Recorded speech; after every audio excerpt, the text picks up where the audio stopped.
Hi అండి, అందరికీ నమస్కారం. Welcome back to my channel. ఇప్పుడే అందిన వార్త, చంద్రబాబుని వణికిస్తున్న పెద్దిరెడ్డి రామచంద్రారెడ్డి అండి. పూర్తి వివరాలను ఈ వీడియోలో తెలుసుకుందాం. వీడియోని ఎక్కడ స్కిప్ చేయకుండా చివరి దాకా చూడండి, అప్పుడే పూర్తి ఇన్ఫర్మేషన్ అర్థమవుతుంది. అలాగే వీడియోకి ఒక లైక్ కొట్టండి ఫ్రెండ్స్. వీడియోలోకి అయితే వెళ్ళిపోదాము. ఆంధ్రప్రదేశ్ ముఖ్యమంత్రి నారా చంద్రబాబు నాయుడు గారు ఆయన సొంత జిల్లా అయిన చిత్తూరులో ఇంకా పట్టు సాధించాలని అయితే ప్రయత్నిస్తున్నారు. ఉమ్మడి చిత్తూరు జిల్లాలో వైసీపీ సొంతం చేసుకున్న 2 అసెంబ్లీ నియోజకవర్గాలు అంటే పుంగనూరు, తంబెల్లపల్లిలో టీడీపీ నాయకుల ఆధిపత్యం పోరు మొదలైంది. ఈ దెబ్బతో సీఎం చంద్రబాబు నాయుడు, టీడీపీ నాయకులు సీరియస్ అయ్యారని తెలిసింది. వైసీపీ నుంచి వలస వచ్చిన వారికే ఎక్కువ ప్రాధాన్యత ఇస్తున్నారని మరో వర్గంలోని టీడీపీ కార్యకర్తలు ఆరోపించారు.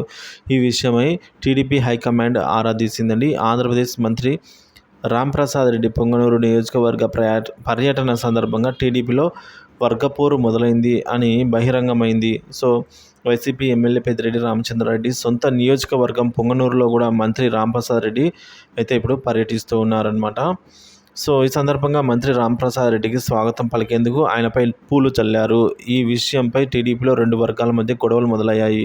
సో వీరు పూలు చల్లకూడదు అంటే లేదు, మీరు పూలు చల్లకూడదు అని టీడీపీలోని 2 వర్గాల నాయకులు ఒకరి మీద ఒకరైతే దాడులు చేసుకునే ప్రయత్నం చేశారు. పొంగనూరు టీడీపీ నాయకుడు రమేష్ అలియాస్ ఆర్వి బాబు ఇటీవల వైసీపీ నుంచి టీడీపీలో చేరిన మాధవరెడ్డి అనుచరుల మధ్య గొడవలు మొదలైనాయి.